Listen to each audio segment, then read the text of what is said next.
Good evening everyone.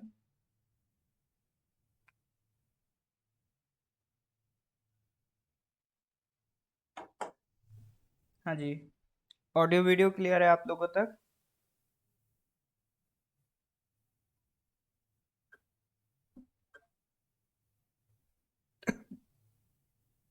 हाँ जी sir. All right, so very good evening to all of you. Audio video clear है sir आप लोगों तक?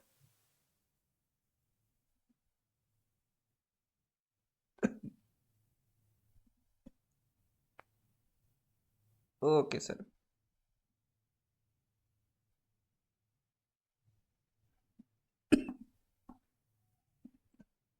हाँ जी, तो ये एक नया सीरीज स्टार्ट किया है।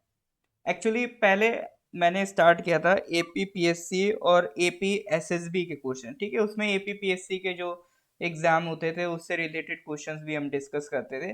बट ये वाला जो आपका सीरीज है ये प्योरली फोकस्ड है आपका एपीएसएसबी पे, ठीक है। ये प्योरली फोकस किस पे सर? आपका एपीएसएसबी पे। तो एपीएसएसबी से रिलेटेड आपके हाल फिलहाल में जितने एग्जाम हुए हैं, जैसे हम स्टार्ट करेंगे जो लेटेस्ट एग्जाम है आपका एमटीएस का, ठीक है। तो एमटीएस के अभी जितने भी क्वेश्चंस हुए हैं हाल फिलहाल में, तो इससे तो इसी साइकिल में पीछे चलते चलते चलते, ठीक है, तो जितने भी क्वेश्चंस होंगे डेली बेसिस पे हम टारगेट बनाएंगे कि डिस्कशन कंटिन्यू रखें, ठीक है। तो एपीएसएसबी के आपके एग्जाम में आने वाले जितने भी क्वेश्चंस हैं वो सब आपके यहाँ पर डिस्कस किए जाएंगे, ठीक है सर। तो without wasting your time start करते हैं ना सर डिस्कशन। एक तो क्या होता है ना, आपको लिंक भेजने में थोड़ा सा टाइम लग जाता है।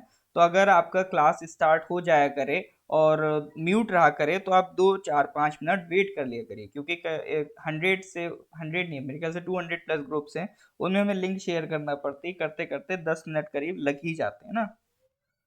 चलिए, तो रेडी हैं सर क्लास के लिए? एमटीएस और हाँ जी, एमटीएस और क्लर्क लेवल में जो लेवल ऑफ क्वेश्चन है वो सेम ही रहेगा।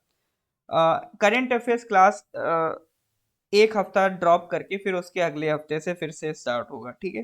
अभी क्या है ना, एकदम से सारा अगर सब करंट अफेयर्स भी दे देंगे, प्रीवियस ईयर क्वेश्चंस भी दे देंगे, तो आप ना करंट अफेयर्स करोगे ना प्रीवियस ईयर करोगे। तो इसीलिए टाइम आपका बहुत ज़्यादा हम नहीं खा रहे हैं, तो अभी कुछ टाइम के लिए करंट अफेयर्स रोक दिया है। अभी हम ये प्रीवियस ईयर क्वेश्चंस की क्लासेस चलाएंगे, ठीक है। हाँ जी सर, तो स्टार्ट करें। रेडी हैं आप लोग? तो आज आपको ये भी पता चलेगा कि इतने टाइम से सर पढ़ रहे थे, आप बोलते हो ये आएगा वो नहीं आएगा, ये इंपॉर्टेंट है वो इंपॉर्टेंट नहीं है। तो आज आप समझोगे हाँ क्या एग्जाम में एक्चुअल में पूछा जाता है। चलो जी, तो सर स्टार्ट करते हैं। Question number 1, Arya Samaj was started bye.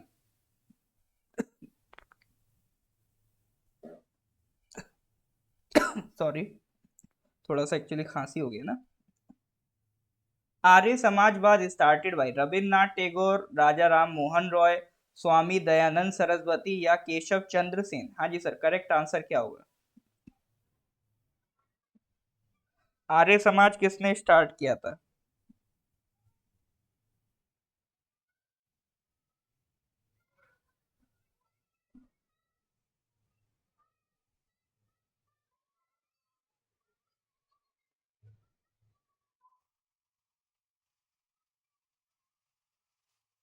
Correct answer बताइए।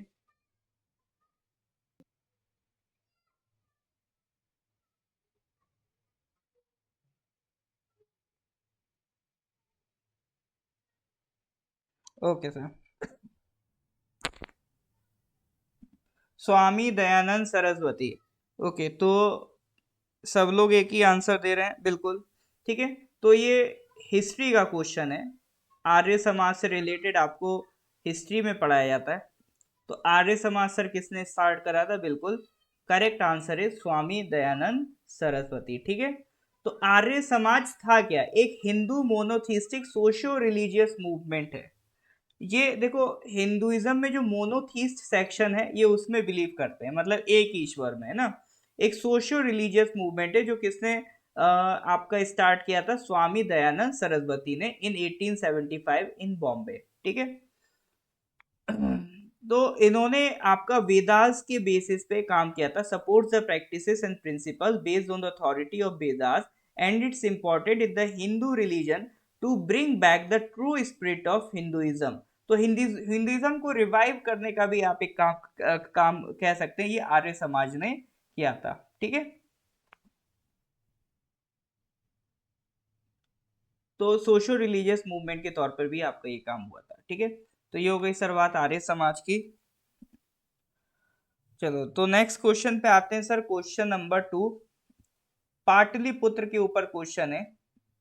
Question number 2, Pataliputra is located in the state of. आपने एंशियंट इंडिया जब पढ़ा होगा, या नहीं पढ़ा है तो अभी पढ़ेंगे। एंशियंट इंडिया में हम लोग सर एम्पायर्स पढ़ते हैं ना, आपका इंडस वैली सिविलाइजेशन के बाद की एम्पायर पढ़ते हैं, मौर्य डायनेस्टी पढ़ते हैं। मौर्य डायनेस्टी से पहले कुछ और आपके एम्पायर गुजरे हैं। ठीक है, जैसे मगध एम्पायर हो गया। ठीक है, तो ये सारे एम्पायर आपके गुजरे हैं।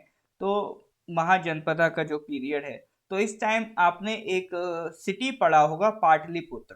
तो एंशियंट इंडिया में आप कह सकते हो जो कैपिटल होती थी ज्यादातर स्टेट्स की, ज्यादातर जो डायनेस्टीज थी उनकी कैपिटल आपकी पाटलिपुत्र होती थी। मिडिवल इंडिया में वही आप देखोगे वो चेंज होके आगरा दिल्ली शिफ्ट हो जाएगा। मॉडर्न इंडिया में कैलकाटा देन वापस दिल्ली आप शिफ्ट देखोगे। बट एंशियंट इंडिया में जो आपकी कैपिटल थी पाटलिपुत्र, ये आज कहलाती है पटना। ठीक है, पाटलिपुत्र का आज क्या नाम है, पटना।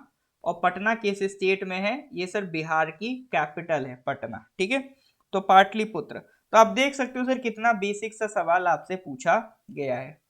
ठीक है, तो ये दो क्वेश्चन सर आपके कहाँ से आए थे, हिस्ट्री से रिलेटेड ये आपके क्वेश्चन पूछे गए थे। क्वेश्चन नंबर 3 पे आ जाओ sir, the constitution of India came into force on. अब सर इससे आसान सवाल क्या होगा, इंडियन पॉलिटी में अगर सर ये ही नहीं पढ़ा तो सर हमने क्या पढ़ा। Constitution of India came into force on 26 जनवरी 1950, 26 जनवरी 1949, 26 नवंबर 1949 या 26 अक्टूबर 1949, बताइए सर। तो ये तो सर अगर हमने नहीं पढ़ा तो ही क्या ही पढ़ा। तो यहाँ से आपको एक चीज तो सर क्लियर समझ में आ रही होगी ना कि लेवल ऑफ क्वेश्चंस कैसा रहता है या टाइप ऑफ क्वेश्चंस कैसे रहते हैं। ठीक है, तो दो चीज पे फोकस करना, खासतौर से एक चीज पे ये मेन फोकस करना कि क्वेश्चंस किस तरह से फ्रेम किए जाते हैं। क्योंकि हम तो सर क्या पढ़ते हैं, क्लासेस में थ्योरी पढ़ते हैं, लेकिन वो थ्योरी को क्वेश्चंस में कैसे कन्वर्ट किया जाता है ये इस पे ज्यादा ध्यान देना। ठीक है, तो बिल्कुल सर कॉन्स्टिट्यूशन आपका केम इनटू फोर्स ऑन 26 जनवरी 1950। तो ये दो डेट तो मैं बहुत अच्छे से आपको याद कराता हूँ, लिखाता हूँ, और आप लोग याद भी करते हैं कि कॉन्स्टिट्यूशन अडॉप्ट हुआ था सर 26 नवंबर 1949, और कॉन्स्टिट्यूशन इनेक्ट हुआ था, केम इनटू फोर्स आप कह सकते हो किस दिन है, 26 जनवरी 1950। ठीक है, तो ये डेट आपकी दोनों के लिए ये दोनों डेट आपके एग्जाम के पॉइंट ऑफ व्यू से इंपॉर्टेंट है। ओके सर, नेक्स्ट क्वेश्चन आते हैं, question number 4, the first women prime minister of India is. The first women prime minister of India is. अब देखो ये क्वेश्चन थोड़ा सा वैसे आसान क्वेश्चन है, लेकिन ये एग्जाम में गलती भी कराता है। कैसे कराता है मैं बताता हूँ। तो बताइए sir, the first women prime minister of India is, बिल्कुल 1965 में जो हमारे सेकंड प्राइम मिनिस्टर थे लाल बहादुर शास्त्री जी, उनकी डेथ के बाद जो third prime minister of India बनी वो कौन थी सर, इंदिरा गांधी जी। ठीक है, तो first women prime minister and the only women prime minister till year, अभी तक की ओनली विमेन प्राइम मिनिस्टर भी इंडिया की कौन है, इंदिरा गांधी जी हैं। ठीक है, अब इसमें गलती कैसे होती है, गलती मैं बता देता हूँ कैसे होती है, जिसकी वजह से मैं कहता हूँ प्रैक्टिस ज्यादा करो। गलती ऐसे होती है, लोग यहाँ प्राइम मिनिस्टर वर्ड देखते हैं, इधर प्रतिभा पाटिल देखते हैं, तो वो उनको दिखेगा प्राइम मिनिस्टर, लेकिन दिमाग में क्या चलेगा, प्रेसिडेंट। ये अभी आप प्रेशर में नहीं हो इसलिए फील नहीं हो रहा, अगर जब आप प्रेशर में सेम क्वेश्चन अटेम्प्ट करोगे ना, तो आप इसी चीज को प्रेसिडेंट पढ़ोगे। क्यों, क्योंकि आपको पहला ऑप्शन दिख गया प्रतिभा पाटिल, और ये तो सर हमें पता ही है first women president Pratibha Patil थी, तो हम करेक्ट आंसर क्या लगा आते हैं, प्रतिभा पाटिल। अब इसमें ऐसा तो था नहीं कि सर आपको आंसर नहीं पता, बस वो आपके दिमाग से खेल गए, पहला ऑप्शन प्रतिभा पाटिल डाल दिया और आपने प्राइम मिनिस्टर ना समझ के वो प्रेसिडेंट समझ के आंसर करा है, ठीक है। ये गलतियां होती हैं, अभी शायद आपको फील ना हो, लेकिन जब प्रेशर में होते हैं एग्जाम टाइम में तो यही छोटी छोटी सिली मिस्टेक्स आपसे होती हैं, जिसको आप कहते हो सिली मिस्टेक्स। सिली मिस्टेक में सवाल क्वेश्चन हो गया। एग्जाम में एक एक सवाल सर इंपॉर्टेंट है, तो ये सिली मिस्टेक अवॉइड करने का एक ही तरीका है, क्वेश्चंस की प्रैक्टिस, ठीक है। इसीलिए क्वेश्चंस की फॉर्म में ही मैं आपको ज्यादातर चीजें कराता हूँ, तो जितनी ज्यादा आपकी क्वेश्चन प्रैक्टिस होगी तो वो आपको उतना ये सारी सिली मिस्टेक्स आप उसको रोक सकते हो, ठीक है। हाँ जी, गवर्नर में सरोजनी नायडू हैं जहां तक मैं मुझे भी याद है, निकिता जी बिल्कुल, ठीक है। चलो सर, नेक्स्ट क्वेश्चन आता है, question number 5। World environment day किस दिन सेलिब्रेट होता है? देखो, मैं हमेशा कहता हूँ जीके में एक टॉपिक होता है important days and dates. Important days and dates बहुत इंपॉर्टेंट टॉपिक है, और ये तो मैंने करंट अफेयर्स में भी डिस्कस कराता हूँ, ठीक है। ये आपके करंट अफेयर्स में हर साल जब भी ये दिन आता है डिस्कस होता है। करंट अफेयर्स में भी हमने ये पढ़ा है, डेज एंड डेट्स टॉपिक में भी ये इंपॉर्टेंट माना जाता है, और लो क्वेश्चन आ भी गया। वर्ल्ड एनवायरनमेंट डे किस दिन मनाया जाता है? 5 जून, 11 जुलाई, 22 अक्टूबर या 10 दिसंबर?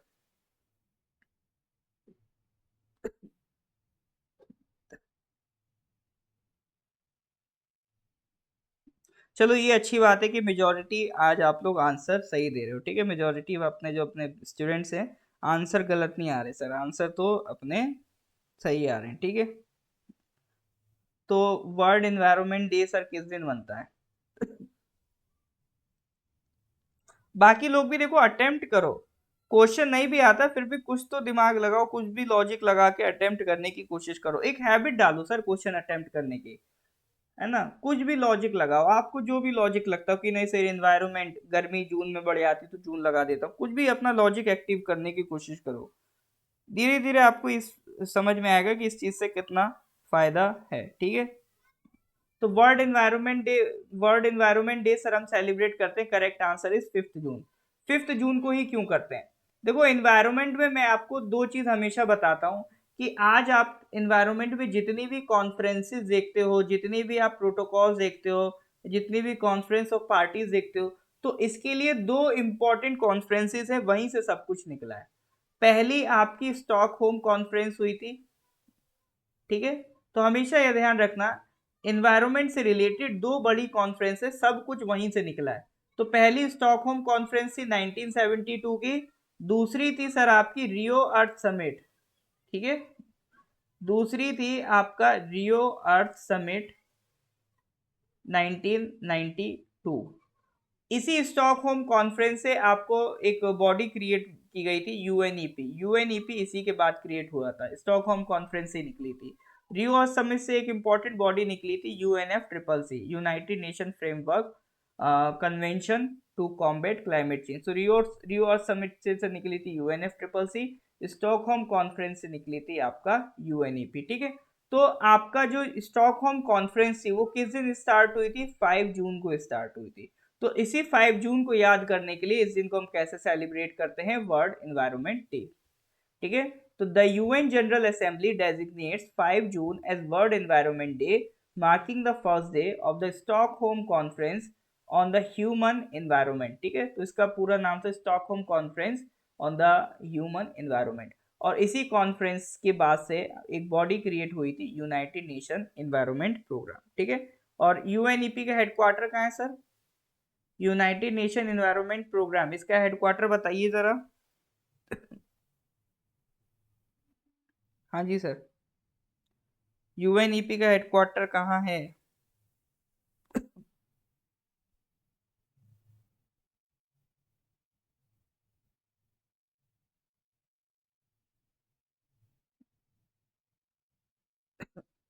बिल्कुल सर, केन्या की कैपिटल नैरोबी में, ठीक है। नैरोबी केन्या, यहाँ पर है आपका यूएनईपी का हेडक्वार्टर, ठीक है। तो यहाँ तक सर क्लियर है? क्लियर है तो please give me thumbs up. यहाँ तक सर समझ पा रहे हैं? कोई डाउट तो नहीं है यहाँ तक? आई होप यहाँ तक कोई डाउट नहीं होगा। क्लियर है तो please give me thumbs up, फिर हम लोग आगे बढ़ रहे हैं सर।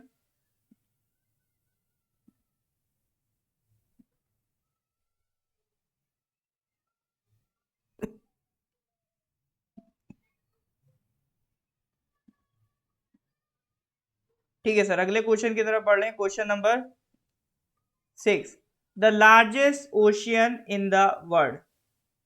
ये सर ज्योग्राफी में अपन पढ़ते हैं, the largest ocean in the world. तो ये देख लो सर, ज्योग्राफी का सवाल है, कितना आसान सवाल है। बताइए sir, the largest ocean in the world कौन सा है?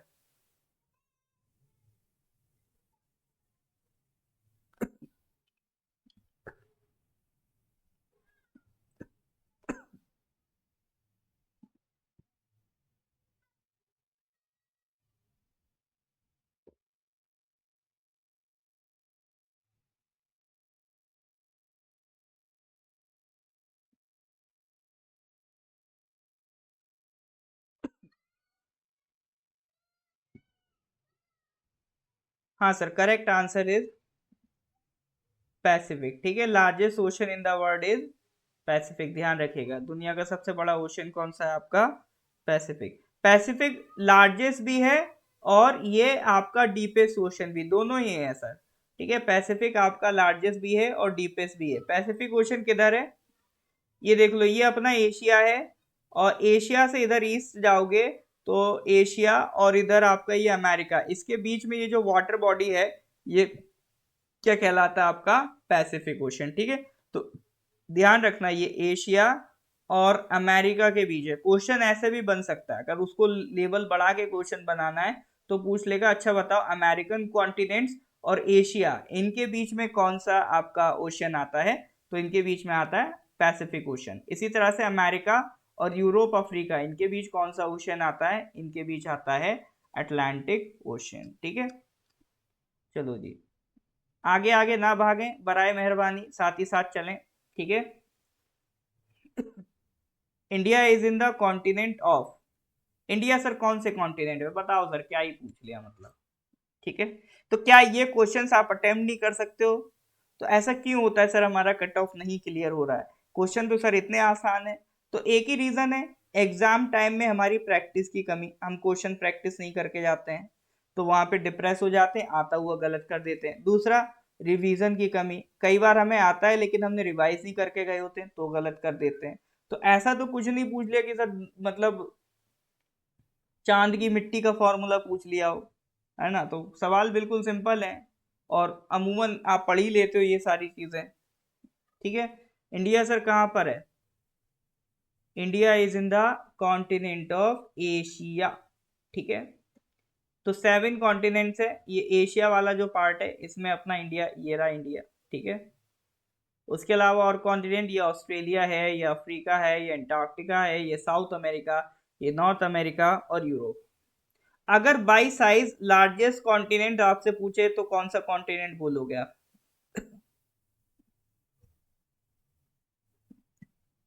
लार्जेस्ट कॉन्टिनेंट अगर सर वो पूछ ले, बाई साइज पूछ ले, मान लो कि बताइए sir largest continent by size कौन सा है, तो आप कौन सा बोलेंगे बताइए?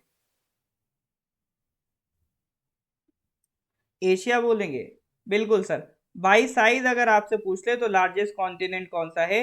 एशिया है। ठीक है, तो सबसे बड़ा अपना जो कॉन्टिनेंट है वो एशिया है। सेकंड नंबर पे आता है सर अफ्रीका, एशिया के बाद आता है अफ्रीका, देन नासा, मतलब नॉर्थ अमेरिका, साउथ अमेरिका। तो सीक्वेंस आप चाहो तो याद रख सकते हो, Asia then Africa, double A. ठीक है, Asia Africa then North America then South America. ठीक है, नासा। फिर उसके बाद सर आता है आपका अंटार्कटिका, अंटार्कटिका हम इग्नोर कर देते हैं। फिर आता है अंटार्कटिका। ठीक है, अंटार्कटिका भी एक अच्छा खासा एरिया है। फिर आता है सर अपना यूरोप, और सबसे छोटा तो सर हमें पता ही है, ऑस्ट्रेलिया। कुछ भी याद ना रहे भैया, दो याद रख लेना आप, लार्जेस्ट एशिया है, स्मॉलेस्ट ऑस्ट्रेलिया है। वो भी मुझे लगता है सर बचपन में हमें जन्म लेते ही जीके में ये तो याद करा ही दिया जाता है, largest continent is Asia and smallest continent is Australia. बीच का अगर हम बात करें तो अफ्रीका है, देन नॉर्थ अमेरिका है, देन साउथ अमेरिका है, देन अंटार्कटिका है, देन आपका यूरोप है। ठीक है, चलो सर, ये हो गई कहानी कॉन्टिनेंट्स की। तो India is in Asia. Next आते हैं sir question number 8, gateway of India is located at. ठीक है, गेटवे ऑफ इंडिया कहाँ है? दिल्ली, बेंगलुरु, मुंबई, कोलकाता। वार्निंग दे रहा हूँ, इंडिया गेट से कंफ्यूज मत करना। ठीक है, वार्निंग दे रहा हूँ, इंडिया गेट से कंफ्यूज मत करना। अगर इंडिया गेट से कंफ्यूज करा तो एक कटोरा पानी लेना और उसमें डुबकी लगाना है, ठीक है। इंडिया गेट नहीं पूछा है, गेटवे ऑफ इंडिया पूछा है। ये मैं साथ साथ ये भी बताता चल रहा हूँ ना आपकी गलती कहाँ होती है। गेटवे ऑफ इंडिया, ठीक है सर, बिल्कुल गेटवे ऑफ इंडिया मुंबई पे है, मुंबई में है। गेटवे ऑफ इंडिया सर क्यों बनाया, मतलब ब्रिटिशर्स ने बनाया था, क्यों बनाया, कि मतलब सर उनका मन हो गया था। देखो उनके किंग आ रहे थे, किंग और क्वीन आ रही थी, किंग जॉर्ज फाइव आ रहे थे, क्वीन मैरी आ रहे थे, मतलब उस मतलब बोरा गए थे ब्रिटिशर्स, है ना। उनके किंग क्वीन के आने लगे इंडिया, उन्होंने कहा बाहरों फूल बरसाओ, मेरा महबूब आया है। तो दिल्ली दरबार लगना था सर दिसंबर 1911। एक्चुअली सर क्या था, पहले कैपिटल थी आपकी कैलकटा।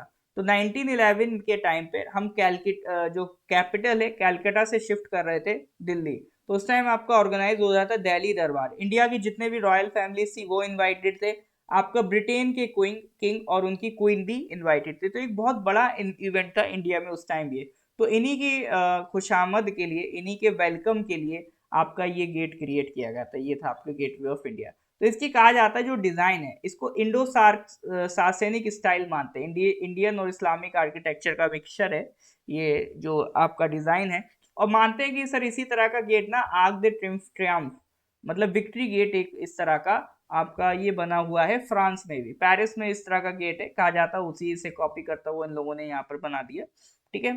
तो वहाँ के जो गवर्नर थे उन्होंने फाउंडेशन स्टोन डाला। लेकिन ये सर बन के कंप्लीट हुआ था 1924 में। मजेदार बात तो ये, किंग जॉर्ज फाइव और क्वीन मैरी यहाँ से एंटर किए थे, लेकिन कार्डबोर्ड का इसी तरह का गेट बनाया था, ठीक है। उनकी एंट्री के लिए इसी डिजाइन का एक कार्डबोर्ड का गेट बनाया गया था।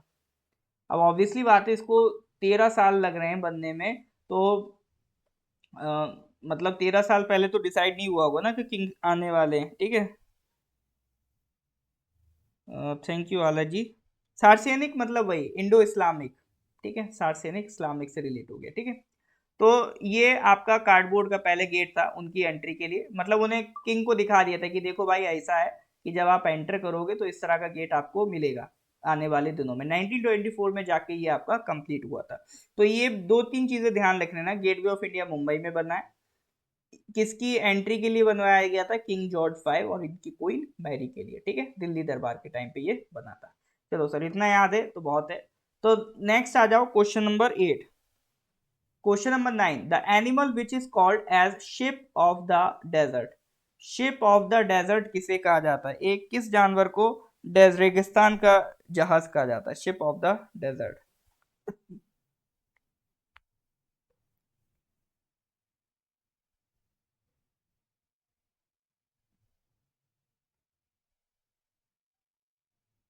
हाँ जी सर।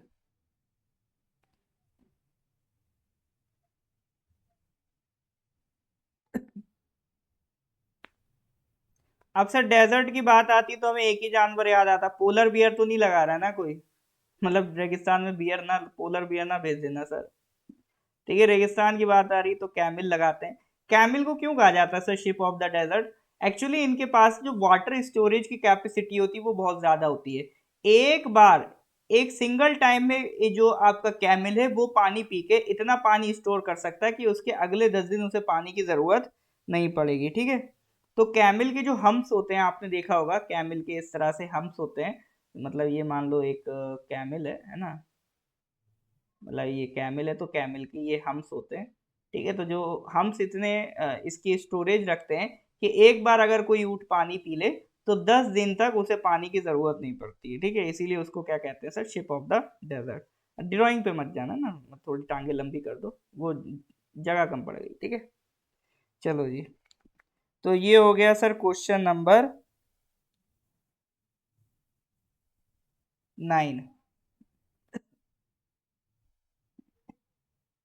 क्वेश्चन नंबर 10 पे आ जाओ sir. One was popularly known as Netaji.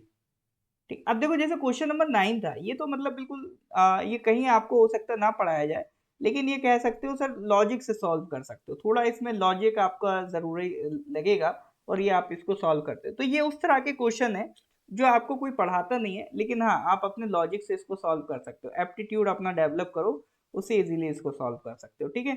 Netaji किसको कहते थे सर, ये तो हिस्ट्री में अगर 2-4 पेज भी पढ़े होंगे तो ये बता दोगे, नहीं भी पढ़ी होगी तो बता दोगे सर। हाँ, डायग्राम को दिल पे नहीं लेंगे, ठीक है। तो नेताजी सर, नेताजी सुनते ही मतलब एक अधूरा सा स्टेटमेंट लगता है। अगर कोई सपने में भी हमसे वर्ड बोल दे नेताजी, तो अपन अपने जबान से क्या निकलेगा? सुभाष चंद्र बोस, ठीक है। नेताजी कोई बोल दे, सुभाष चंद्र बोस निकलता है, ठीक है। बीरी जी 1500, अरे बाप रे, लूट लिया, 1500 में ऊंट की सवारी कराई। हमारे यूपी में आ जाओ, हमारे यहाँ 50 में करा देते हैं। ठीक है, हमारे आगरा में भी ऊंट मिल जाते हैं, हमारे यूपी में आपको वहाँ 50 रुपए में करा देते हैं, तो 1500 तो बहुत ज्यादा चार्ज है। ठीक है। तो नेताजी सर हमने किसको कहा? सुभाष चंद्र बोस को कहा, ठीक है। बोस बहुत ही एक डायनेमिक पर्सनालिटी थे। 23 जनवरी 1897 को उनका जन्म होता है, बंगाल प्रोविंस में, ठीक है। आज के जो उड़ीसा डिवीजन है उसमें वो एरिया लाई करता है, ठीक है। उनके जो पापा थे उनका नाम था प्रभावती दत्त बोस, उनकी मदर का नाम था जानकी नाथ बोस, ठीक है। उनका बर्थडे सेलिब्रेट करती है भारत सरकार एज पराक्रम दिवस ऑन 23 जनवरी।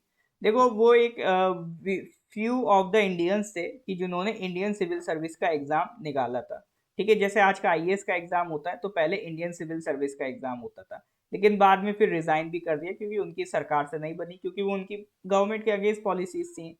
विवेकानंद उनके गुरु आप कह सकते हो, स्पिरिचुअल गुरु वो विवेकानंद को अपना मानते थे। और पॉलिटिकल गुरु चित्रा रंजन दास थे, ठीक है। तो ये क्वेश्चन भी पूछ सकते हैं कि जो आपके सुभाष चंद्र बोस है उनके पॉलिटिकल गुरु चित्रा रंजन दास हो गए, और स्पिरिचुअल गुरु विवेकानंद थे, ठीक है। उन्होंने कई सारी पार्टीज बनाई, एक न्यूज़पेपर में एडिटर के लिए काम करा, ठीक है। फॉरवर्ड नाम का न्यूज़पेपर पे काम किया, अपना खुद का भी न्यूज़पेपर क्रिएट किया, स्वराज, ठीक है। तो ये भी क्वेश्चन पूछ सकता है स्वराज न्यूज़पेपर किसका था? तो ये था सर नेताजी सुभाष चंद्र बोस का, ठीक है। फिर उसके बाद मोतीलाल नेहरू रिपोर्ट आई थी 1928 में, उसमें उसका उन्होंने अपोज किया था, ठीक है। सॉल्ट सत्याग्रह हुआ था 1930 में, उसमें पार्टिसिपेट किया था। 1938 में प्रेसिडेंशियल इलेक्शन जीता था कांग्रेस का, और 1939 में त्रिपुरी में दोबारा से जीता था, लेकिन गांधी जी के कहने की वजह से उन डिफरेंसेस की वजह से उन्होंने वो पद छोड़ के रिजाइन कर दिया था, ठीक है। गांधी जी की तरफ से पिताभी सीतारमैया जी लड़े थे इलेक्शन, और इधर 1939 का जो त्रिपुरा का कांग्रेस सेशन है बहुत इंपॉर्टेंट है। तो उधर लेकिन जीत आपके सुभाष चंद्र बोस गए थे, लेकिन गांधी जी के साथ जो उनके आइडियोलॉजिकल डिफरेंस थे उसकी वजह से उन्होंने कांग्रेस से रिजाइन कर दिया। उसके बाद उनकी जगह राजेंद्र प्रसाद को कांग्रेस का प्रेसिडेंट बना दिया गया। फिर बाद में सर उन्होंने एक नई पार्टी क्रिएट करी, द फॉरवर्ड ब्लॉक, ठीक है। तो ये इंपॉर्टेंट नाम है जो मैं मार्क कर रहा हूँ ना, ये इंपॉर्टेंट चीज है। तो द फॉरवर्ड ब्लॉक किसकी पार्टी थी? सुभाष चंद्र बोस की पार्टी थी, ठीक है। फिर उसके बाद सर आप वो देखोगे उन्होंने इंडियन नेशनल आर्मी को ज्वाइन किया, वो सॉरी इंडियन नेशनल आर्मी उन्होंने कंट्रोल की, ठीक है। सिंगापुर गए जो जापान के कंट्रोल में था, जर्मनी से होते हुए, ठीक है, घूमते घामते। तो भी जब वो सिंगापुर पहुंचे तो वहां पे जो इंडियन प्रिजनर थे, ठीक है, इंडियन प्रिजनर्स थे वर्ल्ड वॉर 2 में जो ब्रिटेन की तरफ से लड़ रहे थे, जिनको जापान ने कैप्चर कर रखा था, उन लोगों के साथ मिलकर उन्होंने एक इंडियन नेशनल आर्मी क्रिएट की 1943 में। और एक फेमस स्लोगन दिया, दिल्ली चलो। ये भी क्वेश्चन बन जाता है कि दिल्ली चलो स्लोगन किसका था? तो सुभाष चंद्र बोस का था। एक तो वो था तुम मुझे खून दो मैं तुम्हें आजादी दूंगा, दूसरा क्या था? दिल्ली चलो। ये किसके स्लोगन थे? ये आपके सुभाष चंद्र बोस के थे, ठीक है। उसके बाद इंडियन नेशनल आर्मी इधर नॉर्थ ईस्ट एरिया से इंडिया में एंटर भी करती है, हालांकि वो सक्सेसफुल नहीं रहते हैं, बट स्टिल कुछ जो इंडियन नेशनल आर्मी के मेंबर्स पकड़े जाते हैं उनका ट्रायल चलता है। तो वो ट्रायल्स की वजह से लोगों के अंदर बहुत सेंटीमेंट इकट्ठा हो गए थे, तो ब्रिटिशर से फाइट करने के लिए जो एक जज्बा था वो इन ट्रायल्स के बाद शुरू हो गया था। तो ब्रिटिश गवर्नमेंट के अगेंस्ट जगह जगह जगह पर म्यूटिनी होने लगी थी, रिवोल्ट होने लगा था, रिबेलियन होने लगा था ब्रिटिश गवर्नमेंट के खिलाफ।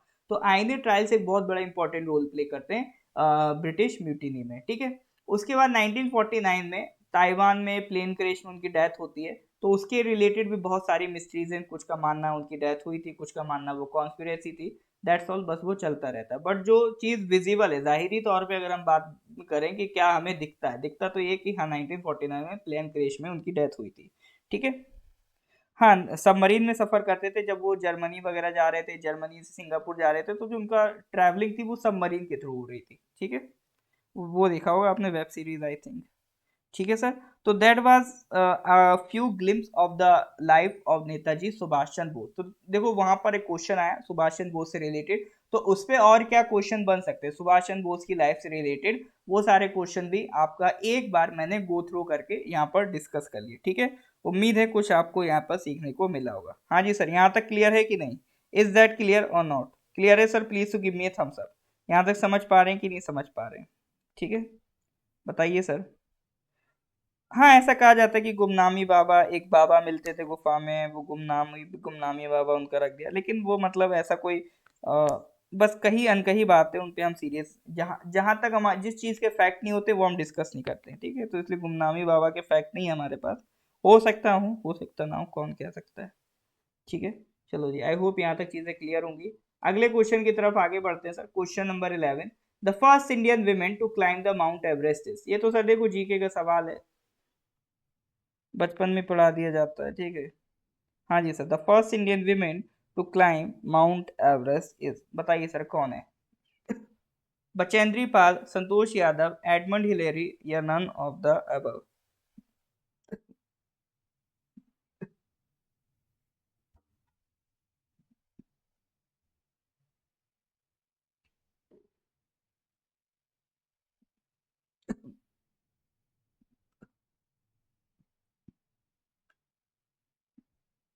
बिल्कुल sir, correct answer is Bachendri Pal. ये तो आसान सवाल है।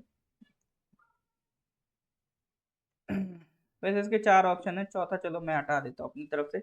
दुनिया की लॉन्गेस्ट रिवर कौन सी? The longest river in the world is Amazon, Nile, Ganga, बताइए। The longest river in the world is.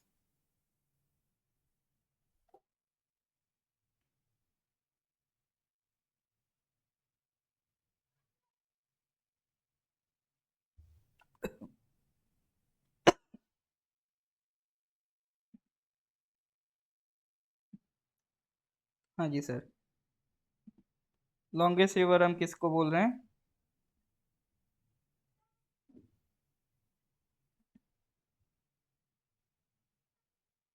पक्का नाइल?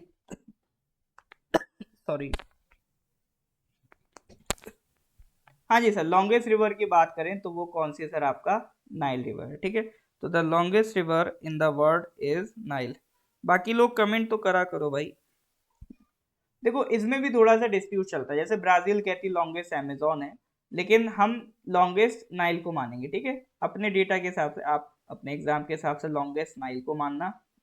और अगर सर लार्जेस्ट पूछे तो लार्जेस्ट रिवर किसको मानेंगे? अमेजोन को मानेंगे। ठीक है, लार्जेस्ट मानेंगे अमेजोन को। तो नाइल रिवर की थोड़ी सी बात कर लेते हैं कि देखो ये अफ्रीका की रिवर है। ठीक है, अफ्रीका में यहाँ इलाका है बुरुंडी, इधर है ये आपका तंजानिया। तो ये बुरुंडी तंजानिया वाले इलाके से ओरिजिनेट होती है। कुछ लोग मानते हैं बुरुंडी से, कुछ का मानना होता है कि लेक विक्टोरिया से ओरिजिनेट होती है। तो जब ये निकलती है तो सर इसका नाम होता है व्हाइट नाइल। इस व्हाइट नाइल में जब ये सूडान पहुंचती है तो सूडान में जाके इसमें एक और रिवर निकल मिलती है इथोपिया से आती हुई, ब्लू नाइल। तो जब इस व्हाइट नाइल में ब्लू नाइल मिलती है तब इस रिवर का नाम पड़ जाता है नाइल। ठीक है, और ये कहाँ तक जाती है सर? ये आपका मेडिटेरेनियन सी में जाती है। फाइनल कंट्री कौन सा? इजिप्ट। इजिप्ट में जाएगी सर ये आपका, इजिप्ट से होते हुए किधर? मेडिटेरेनियन सी में जाती है। ठीक है, one of the longest river है। Tanzania, Burundi, Rwanda, Congo, Kenya, इन कंट्रीज से होके हुए ये आपका पास करती है। ठीक है, चलिए सर। तो that was some important facts about Nile. तो नाइल का सर ओरिजिन तो हमने देख लिया, ये बुरुंडी या तंजानिया वाले इलाके से होता है। और ये फाइनली किस में जाके गिरती है? मेडिटेरेनियन सी में जाके गिरती है। हाँ जी सर, बिल्कुल। जो आपकी लार्जेस्ट रिवर है वो अमेजोन है। तो जो आप कह रहे हैं ना वॉल्यूम ऑफ वाटर सबसे ज्यादा अमेजोन होगा, हाँ, इसीलिए वॉल्यूम ऑफ वाटर के बेसिस पे ही हम किसी रिवर को लार्जेस्ट कहते हैं। तो लार्जेस्ट रिवर अमेजोन कहने का मतलब ही यही है कि वॉल्यूम ऑफ वाटर उसका सबसे ज्यादा होता है। ठीक है, क्या कह रहे हैं आप? मगरमच्छ बहुत हैं, मगरमच्छ आई थिंक हाँ हैं। ठीक है, हाँ मगरमच्छ भी मिलते हैं, बट सबसे ज्यादा मिलते हैं ये मैं श्योरली नहीं कह सकता। ठीक है सर, चलो जी। Question number 13। अभी तक सा जो क्वेश्चन चल रहे थे ये किसके, ज्योग्राफी, पॉलिटी, हिस्ट्री के चल रहे थे। अभी तक देख लो इकोनॉमी का एक भी सवाल नहीं आया। अब ये जो क्वेश्चन है ये सर जनरल साइंस का क्वेश्चन है। जनरल साइंस में भी जो बायोलॉजी वाला पार्ट है उसका सवाल है। तो which is known as the power house of the cell, ठीक है, इनमें से किसको power house of the cell कहते हैं? लाइसोसोम, माइटोकॉन्ड्रिया, राइबोसोम या फिर नन ऑफ द अबव? हाँ जी सर बताइए। Which is known as the power house of the cell, lysosome, mitochondria, ribosome, none of the above? मतलब अगर आप बेसिक जानकारी पढ़ते हो तो बिल्कुल सबसे बेसिक चीज है सर ये, इससे क्या बेसिक सवाल आपसे वो पूछेगा। ठीक है, which is known as the power house of the cell. देखिए आंसर बहुत आसान है तो कमेंट जरूर करिए, ठीक है, कमेंट जरूर जरूर करना है।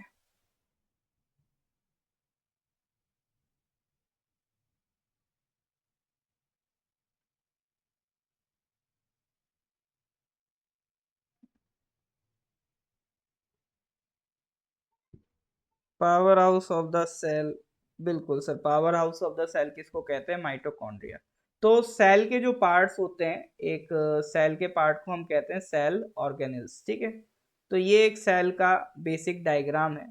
ये इसमें जो लिक्विड होता है उस लिक्विड को हम क्या कहते हैं? साइटोप्लाज्म कहते हैं। तो एक मिनट रुकिएगा। हेलो। हाँ जी मैम। वो हो सकता है सो रहा हूँ मैं भी। नहीं नहीं, क्लास तो मैं ले रहा हूँ। जी जी।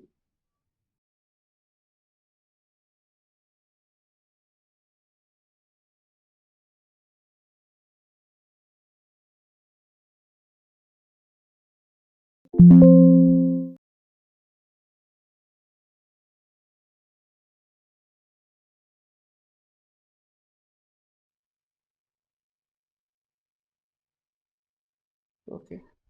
ठीक है।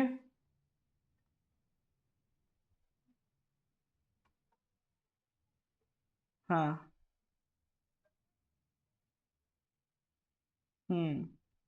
हाँ सुनाई दे रहा है तो मतलब कोई बहुत इंपॉर्टेंट कॉन्फिडेंशियल इंफॉर्मेशन डिस्कस हो गई ना, जो बहुत इंपॉर्टेंट आपने बात सुन ली। ठीक है। चलो जी। तो यहाँ पे हम लोग बात कर रहे थे सर एक सेल की। देखो सेल जो होता है ना दो तरह की होती है, एक होती है प्रोकैरियोटिक, एक होती है यूकैरियोटिक। अगर एक सिंगल टाइप की सेल हो तो प्रोकैरियोटिक, अदरवाइज यूकैरियोटिक, ठीक है। तो हम लोग यूकैरियोटिक सेल की बात करते हैं। तो यूकैरियोटिक सेल में जो डिफरेंट पार्ट्स होते हैं उसमें से एक पार्ट अपना क्या है? माइटोकॉन्ड्रिया। माइटोकॉन्ड्रिया क्या प्रोड्यूस करता है? ATP, adenosine triphosphate. अब देखो हम जो भी फूड खाते हैं, ठीक है, हम लोग फूड किस फॉर्म में खाते हैं? हम लोग ग्लूकोज लेते हैं, हम लोग सर प्रोटीन लेते हैं, ठीक है, हम लोग प्रोटीन लेते हैं, हम लोग सर फैट लेते हैं, हम लोग कार्बोहाइड्रेट लेते हैं। तो हम लोग डिफरेंट डिफरेंट फॉर्म्स में न्यूट्रिएंट बॉडी को देते हैं। अब सर बॉडी को तो ये डिफरेंट डिफरेंट फॉर्म में न्यूट्रिएंट्स मिल रहे हैं, लेकिन बॉडी के अंदर ये सारे न्यूट्रिएंट्स नहीं चलते हैं। जब बॉडी को एनर्जी सप्लाई करनी होती है तो इस फॉर्म में सप्लाई नहीं होती है। जैसे अगर आप मान लो दुबई में कमा रहे हो तो आप दिरहम में कमाते हो, आप अर्निंग दिरहम में करते हो, लेकिन आप आ रहे हो इंडिया में रहने, आपको इंडिया में रहना है तो सर इंडिया में दिरहम नहीं चलते ना, आपको करेंसी एक्सचेंज करानी पड़ेगी, इंडिया में दिरहम को रुपये में कन्वर्ट कराना पड़ेगा। इन द सेम मैनर जो भी आपके न्यूट्रिएंट्स हैं ये हमारी बॉडी नहीं समझ पाती है। तो हमारी सेल में जो माइटोकॉन्ड्रिया होता है, तो माइटोकॉन्ड्रिया का काम क्या होता है? इन सारे जो आपके न्यूट्रिएंट्स हैं इन्हें कन्वर्ट कर देता है एडिनोसाइन ट्राइफॉस्फेट में, एटीपी में कन्वर्ट कर देता है, ठीक है। तो ये जो टाइप ऑफ प्रोटीन है एडिनोसाइन ट्राइफॉस्फेट, क्या टाइप ऑफ प्रोटीन, तो हमारी बॉडी इस तरह के प्रोटीन को समझता है। तो ये क्या है? जितना भी हमने खाना खाया है इसको कन्वर्ट करके एक नई एनर्जी की यूनिट क्रिएट कर देता है एटीपी, ठीक है। एक नई एनर्जी की यूनिट क्रिएट कर दी इसने एटीपी। अब बॉडी में जो भी एनर्जी सप्लाई होगी वो एटीपी फॉर्म में सप्लाई होगी, ठीक है। इसीलिए इस एटीपी को हम क्या कहते हैं, energy currency of the cell कहते हैं, ठीक है। इसी एटीपी को सर हम क्या कहते हैं, energy currency of the cell कहते हैं। जो भी हम न्यूट्रिएंट्स लेते हैं बॉडी के, तो वो माइटोकॉन्ड्रिया क्या करता है, उसको एटीपी में कन्वर्ट कर देता है, क्योंकि हमारी बॉडी को एटीपी समझ में आता है, ये ग्लूकोज प्रोटीन ये समझ में नहीं आते, ठीक है। इसीलिए हमारी बॉडी का क्या होता है, energy currency. Is that clear और नॉट? हाँ जी सर, यहाँ तक क्लियर है। Kindly give me thumbs up.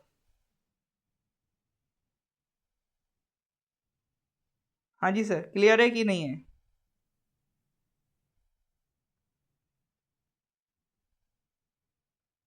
Clear है तो please give me thumbs up.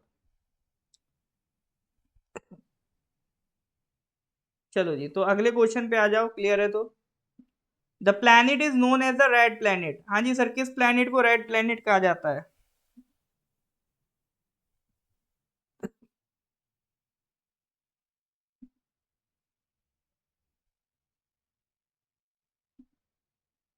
किस प्लैनेट को सर रेड प्लैनेट कहते हैं, बताइए जरा। बिल्कुल, ये देखो अपना, मैं जब भी वर्ल्ड ज्योग्राफी पढ़ाता हूँ तो वर्ल्ड ज्योग्राफी में मेरा सोलर सिस्टम टॉपिक पहला रहता है, और मैं कह के रखता हूँ सोलर सिस्टम से हर बार हर एग्जाम में 1 से 2 क्वेश्चंस आते हैं। तो ये भी जो एमटीएस का पेपर हुआ था, इसमें देखो रेड प्लैनेट पे सवाल आ गया है, ठीक है। तो रेड प्लैनेट, जिस किस प्लैनेट को रेड प्लैनेट कहा जाता है सर, ये हम कहते हैं आपका मार्स को, ठीक है। मार्स को रेड प्लैनेट कहते हैं। Next question sir, question number 15। The author of Gitanjali, एक किताब है गीतांजलि, उसके ऑथर कौन है? बंकिम चंद्र चटर्जी, औरोबिंदो घोष, रविन्द्रनाथ टैगोर, मोहम्मद इकबाल। देखो, एक टॉपिक होता है बुक्स एंड ऑथर, ठीक है। जीके में एक टॉपिक होता है बुक्स एंड ऑथर। मैं एग्जाम से पहले इसकी पीडीएफ प्रोवाइड करता हूँ, आपको भी किया जाएगा, जो भी एनरोल स्टूडेंट हैं। तो बुक्स एंड ऑथर में सर जो भी जैसे इंपॉर्टेंट बुक्स लिखी गई हैं उनके ऑथर पूछ लेता है। जैसे my experiment with truth Gandhi ji ने लिखी, डिस्कवरी ऑफ इंडिया आपका नेहरू ने लिखी। इसी तरह से जो जो बड़े बड़े लोग बड़ी बड़ी किताबें लिखे उस पर सवाल पूछता है, ठीक है। तो इसी तरह से किताब है गीतांजलि, उसके ऑथर का नाम पूछ रहा है, गीतांजलि सर किसने लिखी? बंकिम चंद्र चटर्जी, औरोबिंदो घोष, रविन्द्रनाथ टैगोर, या फिर आपका मोहम्मद इकबाल।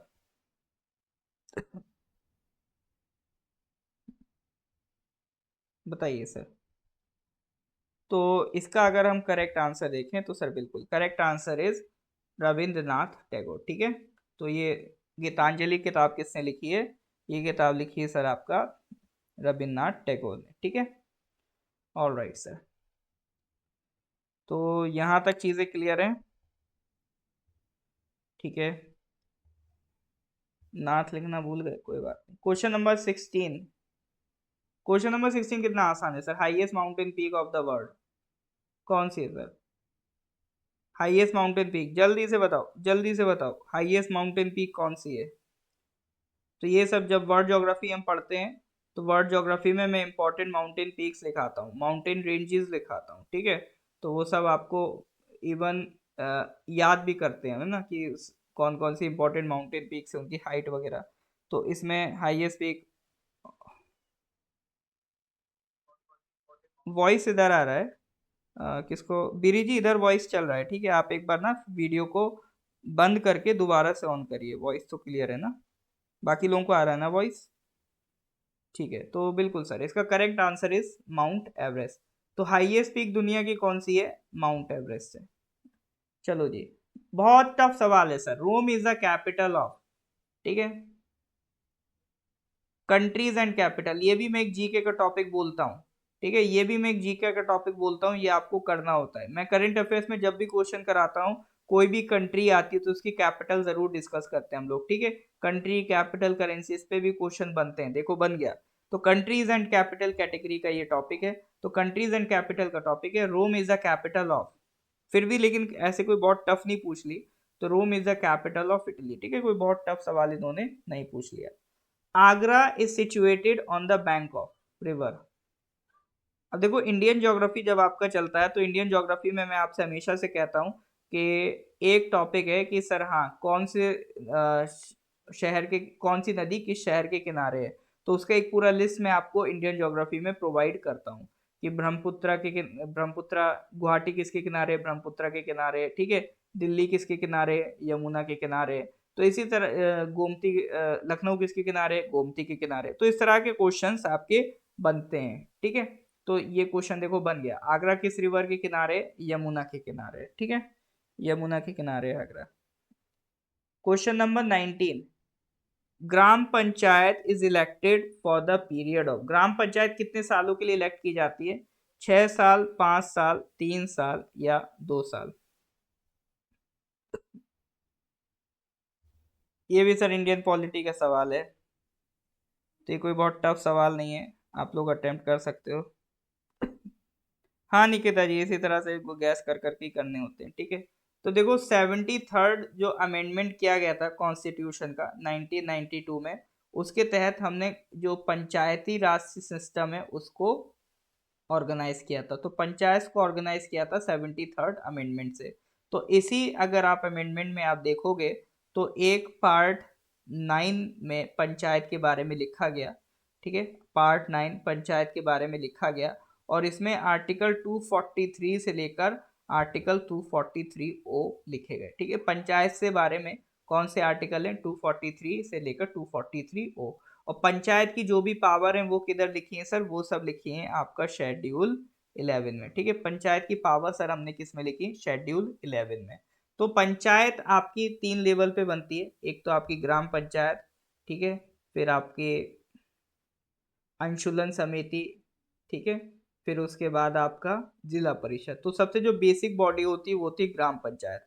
तो gram panchayat sir direct election से बनती है, और इसका जो टेन्योर होता है वो होता है आपका 5 years, ठीक है। तो gram panchayat is elected for 5 years। हम लोग ने इतना करेक्ट किया। तो यही ब्रिज जी आपको अपने आप से सवाल करना है कि आपका सिलेक्शन क्यों नहीं हुआ, है ना। तो अब पेपर को एनालिसिस करो कि क्या एग्जाम में आप लोगों ने क्वेश्चन क्या ज्यादा गलती किया था, अब तो इसकी आंसर की भी आ गई है, ठीक है। तो एनालिसिस करना है कि सर हाँ क्या क्या हमसे गलतियां हुई हैं, उन्हीं गलतियों को हमें सुधारना है, ठीक है। Next question sir, last question है, the policy of doctrine of lapse was introduced by Dalhousie, Wellesley, Cornwallis या वैरन हेस्टिंग।